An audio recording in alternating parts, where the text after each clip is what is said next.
غضب الہی، علی اسد اللہ۔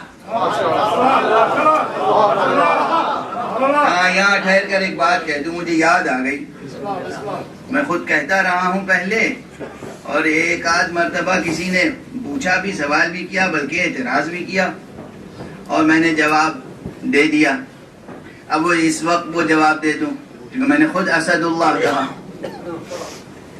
اکثر میں کہتا ہوں اور اس نظریے پہ قائم ہوں، بہادر انسان کو شیر سے مشابہ قرار دینا یہ ہماری زبان کی مجبوری ہے۔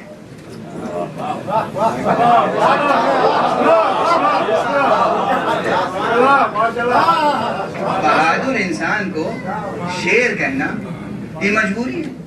انسان اور شیر، یہ پرانا جملہ ہے میرا ہی، شیر میں درندگی ہوتی ہے، شجاعت نہیں۔ یہ انسان ہے جس میں شجاعت ہوتی ہے، درندگی نہیں۔ توجہ ہے؟ شیر درندہ ہے، اس لیے کسی بہادر انسان کو شیر کہنا ہماری عاجزی ہے، یہ کوتاہ مدحت ہے، یہ تشبیہ مکمل نہیں ہے۔ مگر پھر ہم علی کو اسد اللہ کیوں کہتے ہیں، شیر خدا؟ بس ایک بات عرض کر دوں، ارے نسبت کی عظمت تو دیکھو۔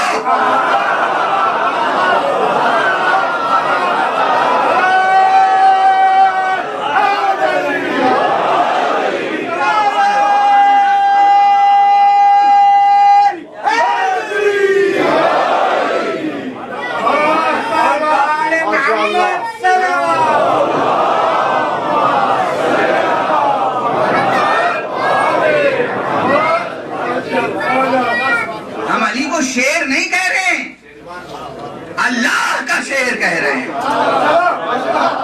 پر جب نسبتیں بدل جائیں، سادہ سی بات ہے، ابھی عبد عبد عبد یعنی غلام یعنی بندہ مذموم ہے، عبد کی طرح جینا اچھا نہیں ہے، عبد کی طرح جینا ذلت ہے، عبد کی طرح جینا مذلت ہے، عبد کی طرح جینا رذالت ہے، عبد کی طرح جینا پستی ہے، مگر عبدہ بن جانا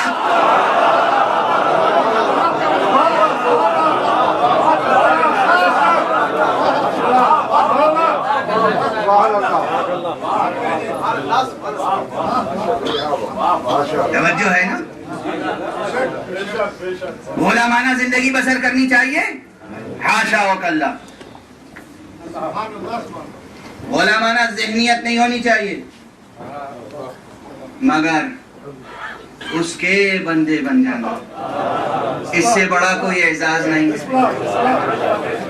اسی میں سارے کمالات کا سرچشمہ یہی ہے، جتنے کمالات ممکن ہیں سب کا سرچشمہ عبدیت ہے، اللہ کی عبدیت، اس کے بندے بن جائیں، اس کے